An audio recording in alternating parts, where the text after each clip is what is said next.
Et ben le rap, dans cette décennie 2010, il s'est mis à chanter. Avec parfois du bonheur et parfois moins de bonheur.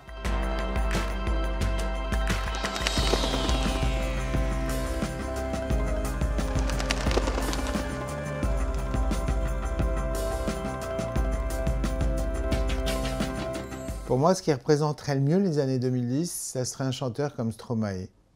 Les années 2010 ne marquent pas l'irruption d'un nouveau genre, mais plutôt des fusions heureuses de genres qu'a priori on croyait irréconciliables. Et ce que réussit Stromae, c'est chansons françaises et Eurodance minimaliste Jacques Brel et les beats d'un Casio tout pourri. Et ça marche. C'est-à-dire du texte avec une musique dance un peu cheap, hein, si on enlève sa voix, et qu'il a bricolé tout seul. Il a bricolé tout seul et il a étudié son look et son image aussi tout seul. Ça aussi, c'est emblématique des années 2010 où les gens se prennent en charge seuls dans la lignée de Stromae. Il y a Angèle qui bricole avec son frangin.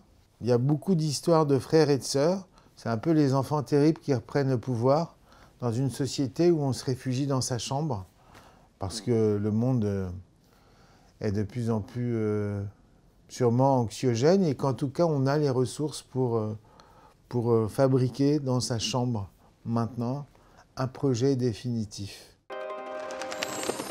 Chez Stromae, il y a abolition du genre musical et il y a abolition du genre sexuel aussi, puisqu'il joue avec, dans son clip, homme-femme, et il fait ça d'une manière extrêmement naturelle. Au niveau de la jeunesse, ça passe, ça choque plus, ça devient une esthétique répandue. Il y a Christine aussi, and the Queen.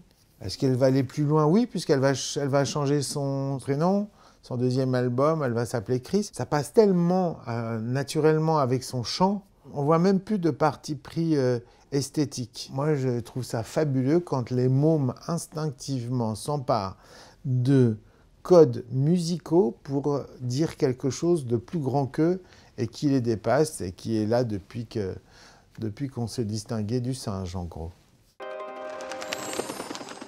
Ce qui se passe au niveau de l'industrie dans les années 2010, c'est que le disque est pratiquement définitivement mort. L'industrie est moribonde, elle a perdu plus de la moitié de son chiffre. Et là-dessus, il y a des Suédois qui ont tiré leur épingle du jeu. Spotify, c'est quoi? C'est le streaming qui devient monnaie courante, je dirais, et du coup qui va mettre fin au piratage. L'industrie communique en disant ça y est, c'est la fin de la chute, nos revenus augmentent pour la première fois parce qu'on va comptabiliser le streaming d'une certaine manière. 1000 clics égale une vente, ce qui est...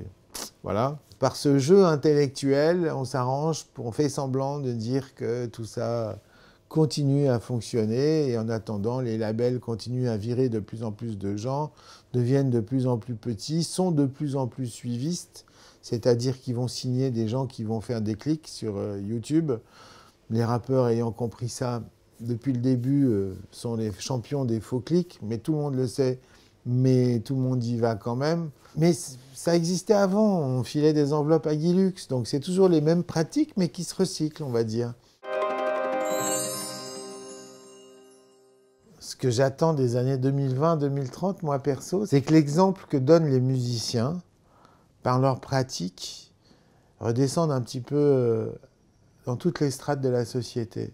C'est que la société se structure comme ça. C'est que les musiciens se sont organisés en tribus. Ce sont des tribus culturelles qui s'entraident, mais qui se parlent. Faisons ça chez nous, dans nos villes, dans nos quartiers. Redécouvrons nos voisins. Peut-être que c'est les gilets jaunes qui ont instauré ça avec leur rond-point et que ce goût de se retrouver, au moins, sera cette chose positive de partager un petit peu, même si c'est les souffrances qu'on partage sur les ronds-points. Ben déjà on partage, donc c'est pas mal, quoi.